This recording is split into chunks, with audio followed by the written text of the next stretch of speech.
Darts Coaching with Dynamite Dave. This is a second in the series of the Dynamite Dave throw. Stance and address the board, with mechanical throwing action, and how it all came about. No doubt you've watched the first in the series, which is about where I grew up and what have you, and a game that you possibly have never heard of before, which a lot of people outside Manchester probably will not have heard of, which was the log end game. So that's all done now. You've had a watch of that, and now what we're going to do is we're going to go on to where the throw originated from, how it came about, the reasons for it, and well, hopefully you'll enjoy it anyway. So here we go, over into section 1 of episode 2. Right, so here we are in section 1 of episode 2, and what we're going to talk about here is why I came to decide to do what I did, which was develop the Dynamite Dave stance and address to the board and the throw. Now what happened was, as I said in the previous video, during my youth I was always attracted by darts, always interested in darts, on and off, not solely, not like a darts fanatic or anything like that, it was just there bubbling away in the background. So when I came back to darts, well, what happened was my eldest son, who's called Michael, was 21 years old, and for his 21st birthday, part of his what we bought him for his birthday as his gifts was HD Pro dartboard, and put the dartboard up, and me and him had a bit of a chuck. I found that I was quite, not proficient at it, but I enjoyed it. I was reasonable, was being able to hit a couple of 20s every time I went to the board and what have you, and I thought that was great, so it attracted me to start playing again. So then what happened was we were having some work done in the back garden, and you've heard about the man shed. We decided that we were going to have a big shed built in the back garden, so I was actually getting more and more of a passion for playing at this point. We decided that when the shed was built, I would put a dartboard up in the shed. So that's where the man shed came about, and you'll see in the very early videos, the first 2 or 3 videos were done in the man shed, and some of them have been done in there after that, but I hung curtains up and made it a bit more into a studio. So anyway, I've digressed, as I always do, and the reason why the Dynamite Dave stance and address came about was I was playing. I'd gone out and played in the pub a couple of times, got well and truly thrashed, but I had an idea that I could be a lot better at it. So as you do, as everybody does, I started to practice a bit more seriously, but nothing was happening. I got to a certain level where I'd say I probably had an average of probably 35 to 40, something like that, maybe 45, because obviously in those days I didn't calculate averages or anything like that. It wasn't a serious thing for me, but the actual passion for the game was a serious thing for me. So I got more and more frustrated, like you do, thinking to myself, I'm wasting my time doing this, I'm wasting my time going out and playing and what have you. And I wouldn't say I was on the verge of giving it up, because I wasn't. I was actually passionate about playing the game and I was enjoying it, but I wasn't enjoying it to the extent that I would enjoy it if I could play properly. So when I was talking to my brother Roy, who we spoke about in the first one, he turned around to me and he said, why don't you get yourself a mirror? Because that's how I did my throw. Was I got a mirror, put a mirror on the floor at an angle and watched myself throwing from the front. And he said what I did was, he said I could see that I was doing things wrong and what have you. So I got a mirror and started watching myself, but couldn't fathom out how to put things right. But maybe it was because it's in a mirror and it's back to front and what have you. It was very difficult to analyse and to react to. My brother seemed to do it quite well, but it didn't work for me. So it just happened to be that I was off work, I think I was on holiday, and I was watching a new thing that had just come round, and it was NTL, 9X the company was, and it was the first ever cable company in the UK. And I was watching a channel that I'd never seen before, which was called the Discovery Channel, and I thought it was fantastic because it had all wildlife programmes on it and all sorts of stuff.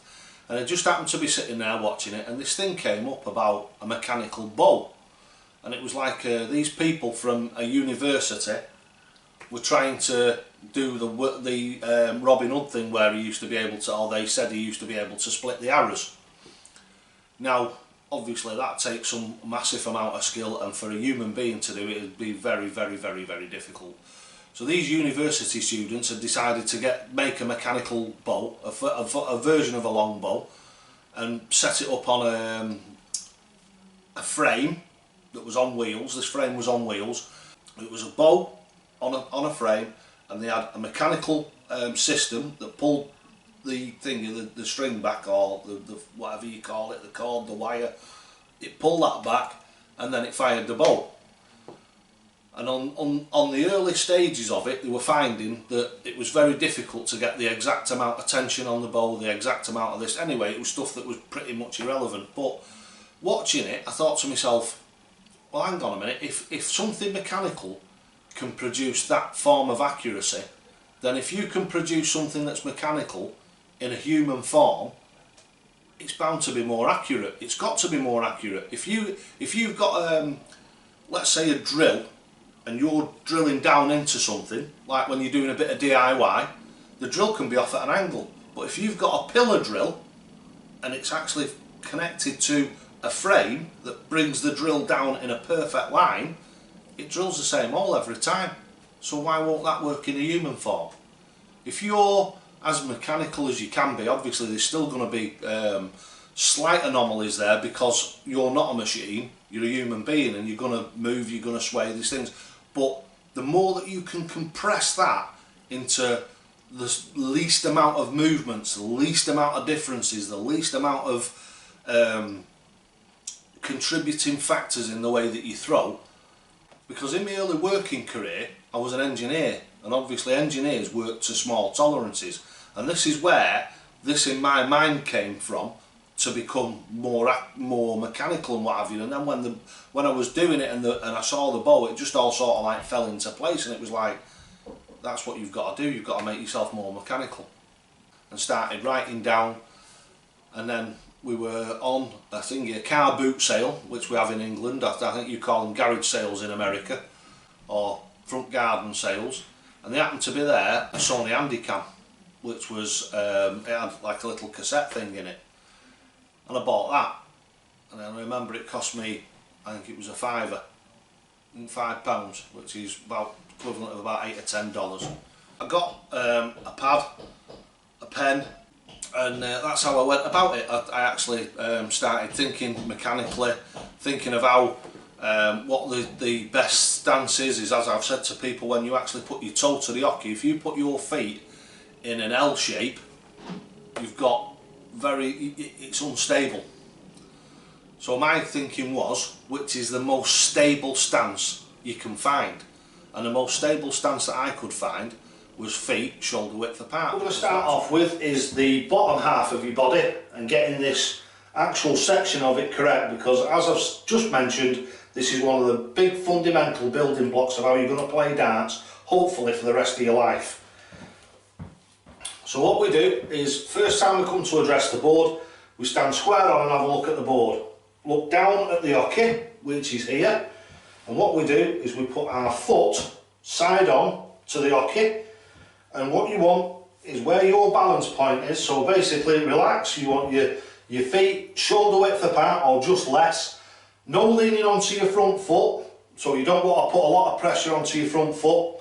What you want to be doing is standing up straight with a very, very slight lean forward, so there's a minimal amount of pressure on your actual front foot. You want the centre of your foot in the centre of the hockey, so when you put your hand down here, down the centre of your body, and bring it up, your hand wants to be pointing directly in the middle, so cutting a section through the treble, the double three, the treble three, the bullseye, the treble 20 and the double 20, right up to the top. You want to be right in the middle. And then as you rock forward a little bit, you'll feel your hip lock in, like this. And that is what will keep you solid. The last thing you want is, like you see a lot of people, they've got the toe to the hockey and they're standing forward and they've got all this movement in it, and then they wonder why they think they're very inaccurate. This way locks you right in. Right, so here we are, we're stood on the hockey and we're stood in the correct position, so we're pointing out towards the board right up the centre. So now what you're looking for is to fetch your arm up level, so from your shoulder to your elbow is kept level. You'll find if you keep that level and you fetch your arm back, the dart will come at the side of your eye at the back of your swing. What you don't want to be doing is watching your dart or trying to aim down the dart and throwing your dart like that. You don't need that, it's instinctive. But you want to be throwing directly at, looking directly at where you want the dart to go. So again, we come up to the hockey, get ourselves into our position, arm up nice and level, and then tick-tock position. A nice tick-tock with your elbow, and as your elbow comes over, you can feel your fingers let go. Like that. Fingers should automatically open. The next thing you're looking for in your basic throw, get this right from the beginning, is a proper follow through. Don't throw the dart and then like go like this and let go of it. No, follow right through with the dart and just let your hand, as you can see my arm there, as I'm throwing forward, my hand is naturally opening. What we're going to go on to now is the grip. Now, these darts, as you can see, these are Peter Wright Mamba 2s. Beautiful set of darts. I've had loads and loads of sets of darts over the years, as people who've watched the channel and people who know me would tell you quite readily. I've been through lots and lots of different sets of darts, and I can throw anything. I can pick your darts up no matter what they are, and I'll give you a good game with them. Now what I do is I can change tiny little increments in my throw to get the darts to fly properly. So instead of the darts adapting themselves to me, I can adapt myself to the darts. But that's something that comes along in the future. That you want to try and adopt is, I call it 3 points of contact. So basically, if I can get you an exploded view of it, you can see there we've got a nice straight thumb. Get rid of these other darts. We've got a nice straight thumb. We've got a finger over the top, which stops up and down vertical movement, and we've got the back of that finger and the finger on the point, which stops lateral movement. As you can see, when I've got hold of that dart, it is rock solid in my hand. If you hold a dart like this, it's got loads of wibbly wobbly in it. Look at that. There's virtually no control over it at all. Ones that are coming through are adopting a very similar style to what I'm teaching. So I think that this is something that I've had for years, but I think it's the future. So there's less anomalies in it. The less anomalies, the less differences that are in it, the more accurate you're going to be, the more consistent you're going to be. And like I say, these are the building blocks for the future. So now what we're going to do is get the darts and take our first couple of throws at the board. So your basics is what I tend to tell people to do when I'm coaching them, is put your hand across your chest, and this should keep you square on. So you want to be square onto the board, not open like this, square on to the board, and just pull the dart back as I've shown you, and your hand automatically opens as it comes over the top. Again, set yourself up as you come back round to the hockey. Very, very, very important. Look down at the hockey and make sure you're getting your toe in the same place every time. You've got to be...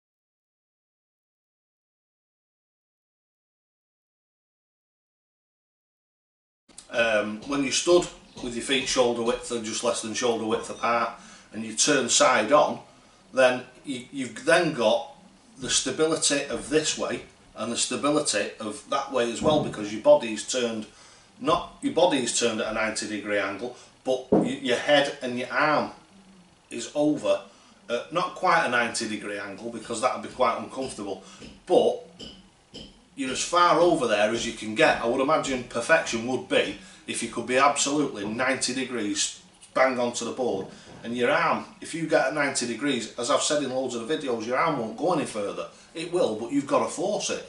So if you fetch it back to that stop and bring it backwards and forwards, it runs on that stop and your arm goes in a straight line.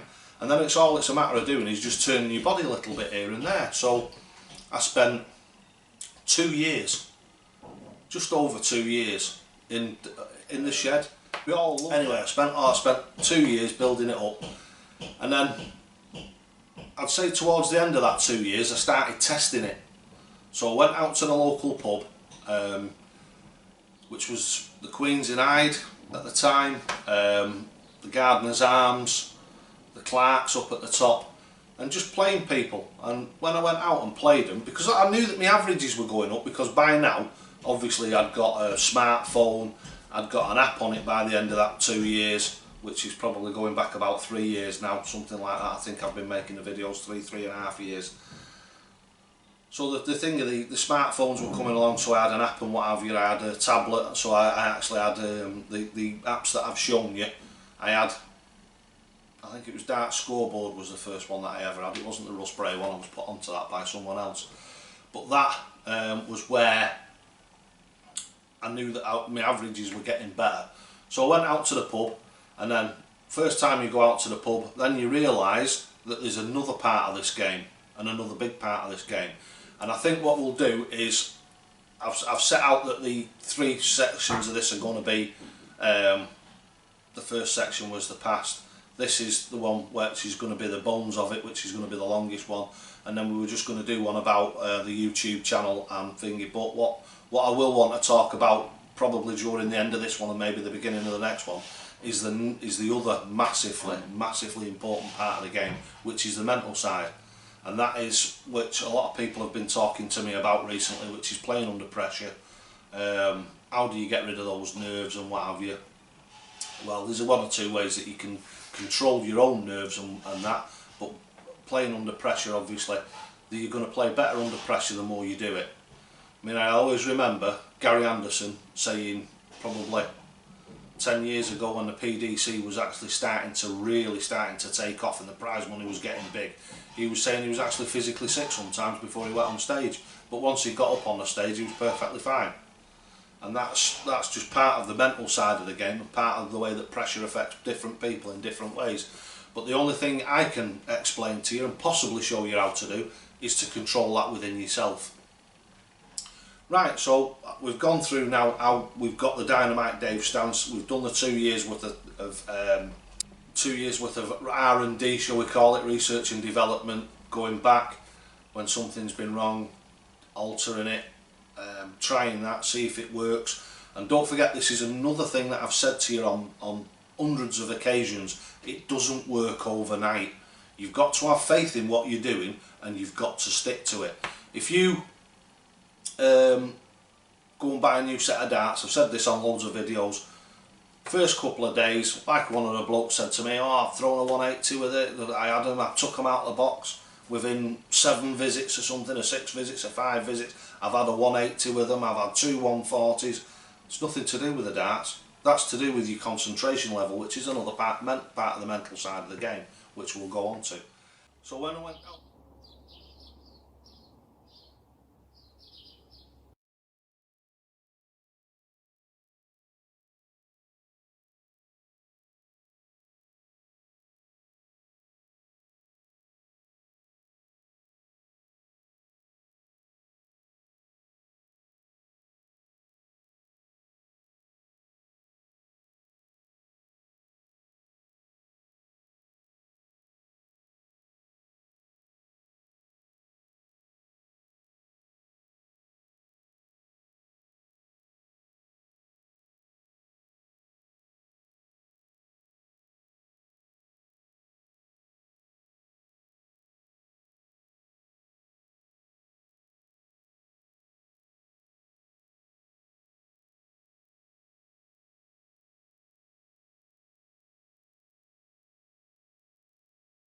we'll go on to. So when I went out to the pubs, I noticed that I was starting to win games. And then I started to win games comfortably. And then I started to win games convincingly. and then I started to give people who were league players, standard dart players in the pub, I'd give them 100 head start, and I'd give league and county players 50 head start because I was beating them. So I wanted them to beat me, and this is why the handicapping system, especially on the apps, is fantastic, because you don't want to be winning all the time, because if you're winning all the time, you're not striving, you're not trying to get that next level of accuracy, you're not trying to get that next level of achievement. So what you want to do is you want to go out, and like now, when I go in the pub on a Sunday, most of the guys, I've got a couple of them that play, and it's a jovial thing. It's not, you're not under pressure, if you know what I mean. You're not out there to earn money. You've had a couple of beers and you're just chucking for fun, and you're not there to earn money or anything. So you're not playing at that level. But as I say, when you actually go to a competition, that's a different thing. When somebody's putting pound notes on the table, that makes a massive difference. That does. It don't have to concentrate the mind. So anyway, hopefully that's given you a bit of an insight into how the Dynamite Dave stance came about, what was involved in actually producing it, what was involved in the research and development of it. Like I say, you make a change, you see something on the video that you're doing wrong, you try and make that change. When you think you've made that change, you video yourself again. It could be the following day, it could be 2 or 3 days later, it could be 2 hours later. When you think you've made that change and you think that you've got it right, even if it's not making a difference, or it's made your averages, or it's made you throwing slightly worse, you watch that again and you think to yourself, right, well that's working now. I've got that arm coming over in a straight line, so that's working, and then it's on to the next bit. But obviously then what you're doing is you're building a throw, and as I say, that took over 2 years to do that, and then obviously what we'll do going into the next one is the way that I started making the YouTube videos, and how I try and give that information that I've got, give that skill that I've got, give that experience and knowledge that I've got to you, so you don't have to do 2 years of standing in front of a camera, or standing in front of a mirror, or sitting down with pieces of paper drawing diagrams and graphs and stuff like that, because that's what I did. I do everything in a logical manner, because I was brought up, my grandfather was an engineer, I was an engineer, and everything that I do, I try and do in a logical and controlled way. Now, last night and the night before, even with me dodgy knees, and I might even put a couple of photographs of the app down here. One, I think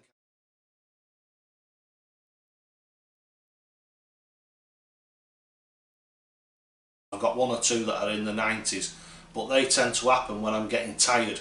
When I first go in, I'm thinking it takes me 5 or 10 minutes to warm up, and then I've probably got half an hour now, half an hour, maybe 40 minutes of a gap where I can play at my peak, because after that my knees start to hurt and I start to get tired and what have you, and it's hopefully when these knees are sorted and I can start doing a bit of cycling and stuff like that, get a bit more fitness back into me.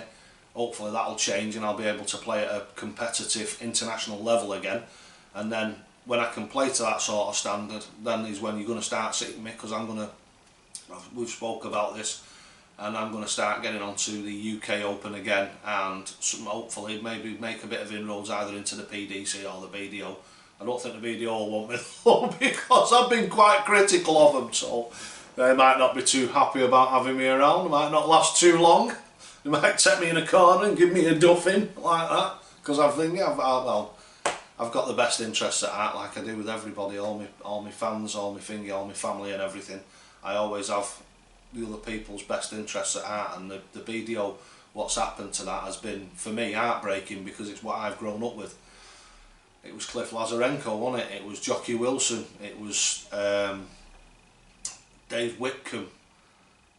Well, the list goes on and on, doesn't it? But that's where it came from, the BDO, and what's happening to it, in my opinion, and obviously I do converse with Chris Mason and some other people, and we all feel the same. It's heartbreaking really, because if the BDO disappears, then all there's going to be is the PDC, and a monopoly in anything is never good for what it's part of.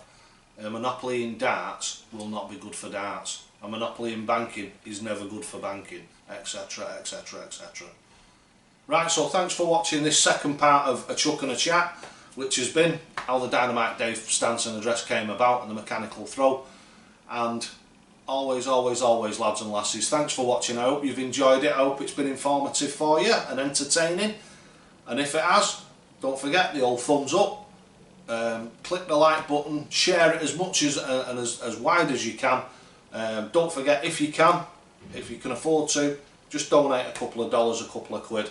You'll be put in the draw for the thing of the Peter Snakebite Right darts that are coming along at the end of November, so you'll get them for Christmas. Right, so anyway, thanks for watching Darts Coaching with Dynamite Dave. And don't forget, lads and lasses, you'll only ever get out of this game what you put in. And I get a hell of a lot out of this game because I put a hell of a lot in. So thanks for watching, and to the hockey.